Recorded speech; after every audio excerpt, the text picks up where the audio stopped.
11 बजे की 11 खबरों में पहली खबर हाथरस कांड से जुड़ी हुई बड़ी साजिश का यहां पर खुलासा किया गया है। दंगा भड़काने के लिए बनाई गई वेबसाइट एमनेस्टी इंटरनेशनल से जुड़े हुए वेबसाइट के तार इस्लामिक देशों से फंडिंग की जा रही थी। ये बड़ा खुलासा, जांच एजेंसियों के हाथ लगे हैं अहम सबूत। जस्टिस फॉर हाथरस नाम से बनाई गई वेबसाइट, जांच एजेंसियों के हाथ लगी है वेबसाइट की पूरी डिटेल और पुख्ता जानकारी। वेबसाइट पर बताया गया दंगे कराने और दंगों के बाद बचने के तरीके। तो ये बड़ा खुलासा आप उसी वेबसाइट को भी देख रहे हैं, एक साइट पे जहां पर खुफिया एजेंसियों ने इस बात की पुष्टि कर दी है कि ये वेबसाइट जहां पर हाथरस कांड को किस तरह से भड़काना है, किस तरह से आगे बढ़ाना है, किस तरह से राजनीतिक एंगल देना है और किस तरह से इस मामले को इतना भड़काना है कि प्रदेश सरकार बदनाम हो जाए और केंद्र सरकार बदनाम हो जाए। पूरी जानकारी खुफिया एजेंसियों के हाथ लग चुकी है। दंगा भड़काने से लेकर दंगा भड़काने के बाद बचने तक के हर पॉइंट इस वेबसाइट पर मेंशन थे। उसी के आप अंश देख रहे हैं एक साइट पर, और दूसरी साइट पर आप ग्राफिक्स के जरिए समझ रहे हैं कि अब तक जितना भी हाथरस कांड पर राजनीतिक संग्राम छिड़ा हुआ है उसके पीछे एक बड़ी साजिश है और इस बड़ी साजिश का खुलासा कर दिया गया है खुफिया एजेंसियों के द्वारा। इस खुफिया एजेंसी ने यह साफ करा है कि जस्टिस फॉर हाथरस नाम से वेबसाइट बनाई गई जिसमें इस्लामिक देशों ने फंडिंग की है। इस्लामिक देशों से बड़ा पैसा लगाया गया है। हाथरस कांड को किस तरह से बड़ा बनाना है और घर घर तक पहुंचाना है और राज्य सरकार को बदनाम करना है, इस बात की हर जानकारी वेबसाइट पर डाली गई थी।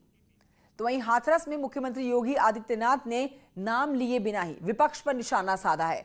मुख्यमंत्री ने कहा है कि कुछ लोगों को विकास अच्छा नहीं लग रहा और ये लोग देश और प्रदेश में जातीय और सांप्रदायिक दंगा भड़काना चाहते हैं। इस दंगे में विकास रुकने, उनको उस विकास को रोकने और राजनीतिक रोटियां सेकने का मौका मिलेगा राजनीतिक पार्टियों को। इसलिए विपक्ष ने घेरा हुआ है सरकार को इस एक मुद्दे पर। मुख्यमंत्री ने कहा कि विपक्ष हर रोज नई नई साजिशें रच रहा है।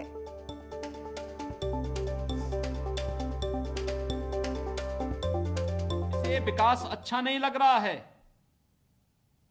वे लोग देश में भी और प्रदेश में भी दंगा, जातीय दंगा भड़काना चाहते हैं, सांप्रदायिक दंगा भड़काना चाहते हैं।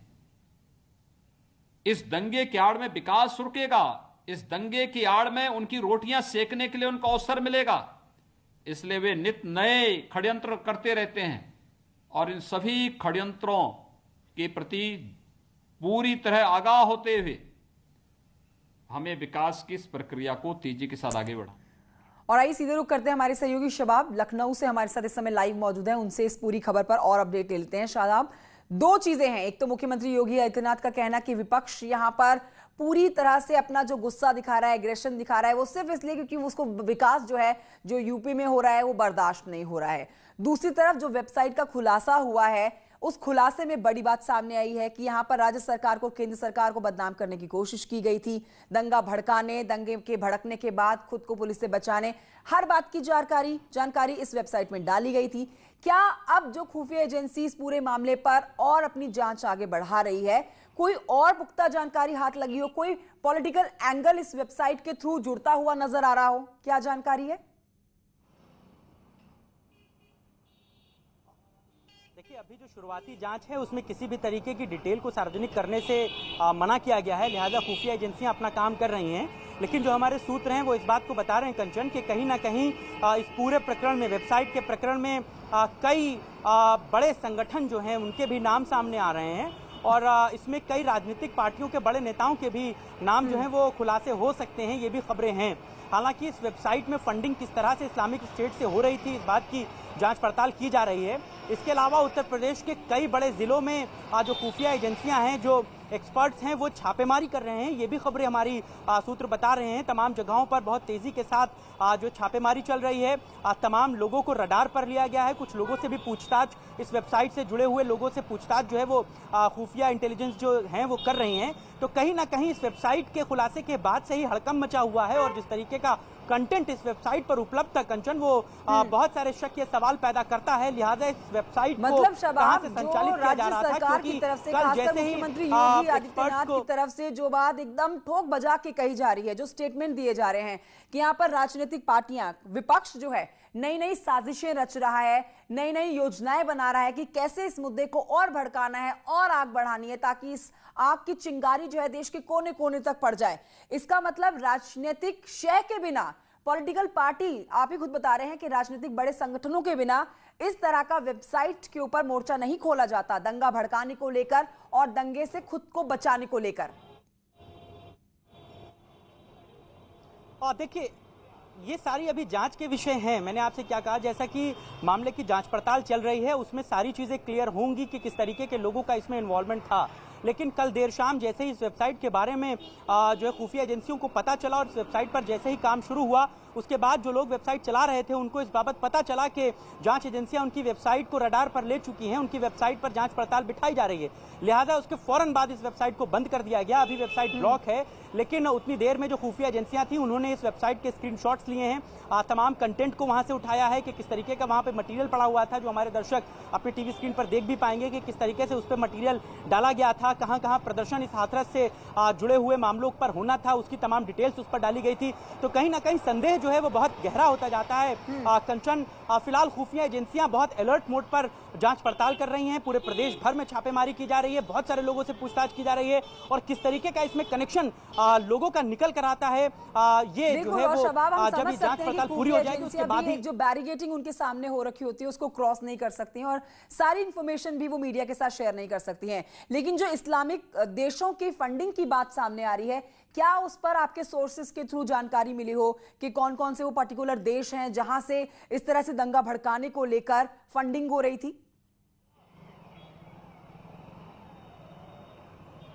देखिए, अभी जो फौरी तौर पर खबरें हैं उसको सीओ और एनआरसी के प्रोटेस्ट से भी जोड़कर देखा जा रहा है। कहा जा रहा है कि सीओ और एनआरसी में जिस तरह से प्रोटेस्ट को बढ़ाने के लिए बाहरी मुल्क जो हैं वो सपोर्ट कर रहे थे, जैसे कि फंडिंग हो रही थी, जो खबरें उस समय भी तमाम सामने आई थी, उसी तर्ज पर इस वेबसाइट को भी चलाया जा रहा था। और कहां से मामले इसमें जुड़े हैं ये थोड़ा सा इंतजार करना होगा कंचन, क्योंकि जांच पड़ताल का विषय है, खुफिया एजेंसियां इसमें जांच कर रही हैं, लिहाजा बहुत ज्यादा डिटेल सार्वजनिक करना भी ठीक नहीं होता। बिल्कुल बिल्कुल शबाब, आप नजर बनाए रखिए इस खबर के ऊपर, क्योंकि बहुत अहम हो जाती है ये खबर तब जब इसमें बात ये आती है खुफिया एजेंसीज के हाथ में ये सबूत लगते हैं कि यहाँ पर स्टेट गवर्नमेंट को बदनाम करने की पूरी तरह से कोशिश हो रही है, जो कि बात खुद स्टेट गवर्नमेंट भी खुलकर बोल रही है। बहुत शुक्रिया आपका फिलहाल की जानकारी के लिए, हमारे दर्शकों तक अपडेट पहुंचाने के लिए।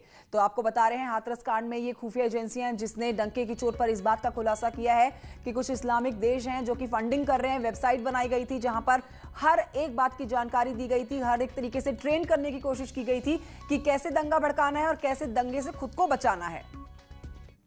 उधर अगर इस मामले पर विपक्ष की बात करें तो सरकार पूरी तरह से हमलावर हो रखी है विपक्ष के ऊपर।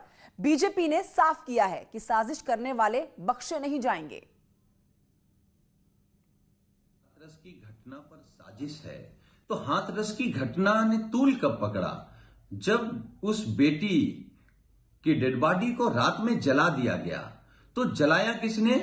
योगी की पुलिस ने। जलाया किसने? योगी के डीएम ने। तो इसका मतलब उस साजिश में क्या योगी जी की पुलिस और योगी जी का डीएम? ट्विटर हैंडलों का भी प्रयोग किया गया है, जमकर रुपया बांटा गया है। उत्तर प्रदेश में जातीय दंगों में झोंकने वाले बचेंगे नहीं। प्रदेश की जांच एजेंसियां जांच कर रही हैं।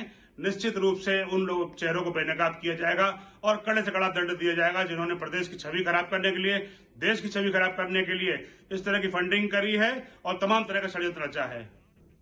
और अब आपको आज की अपडेट दे दें कि भीम आर्मी चीफ पर मुकदमा दर्ज किया गया है।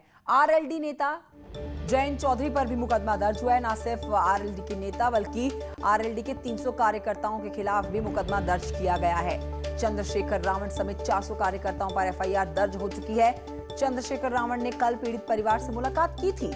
भीम आर्मी चीफ पर धारा 144 का उल्लंघन करने का आरोप लगा है।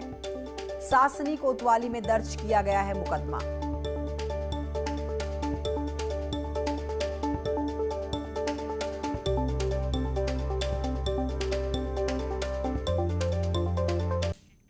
और अब आपको दिखाते हैं मायावती, बीएसपी अध्यक्ष मायावती का ट्वीट।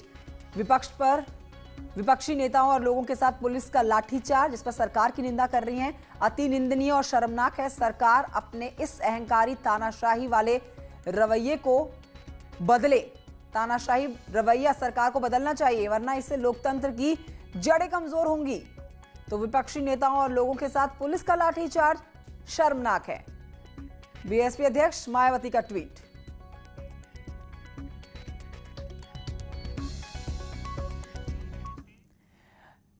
ग्यारह बजे की 11 खबरों में आगे बढ़ रहे हैं। मऊ से खबर आप तक पहुंचा रहे हैं, जहां पर सुहेलदेव भारतीय समाज पार्टी के एक नेता का भड़काऊ भाषण वाला वीडियो सामने आया है, जिसमें वो हाथरस कांड को लेकर अपने कार्यकर्ताओं को उत्तेजित करता हुआ नजर आ रहा है। मामला कोपागंज थाना इलाके का है। वीडियो में आप देखेंगे एक शख्स कमल भारती है और एसबी के अनुसूचित प्रकोष्ठ का जिलाध्यक्ष है।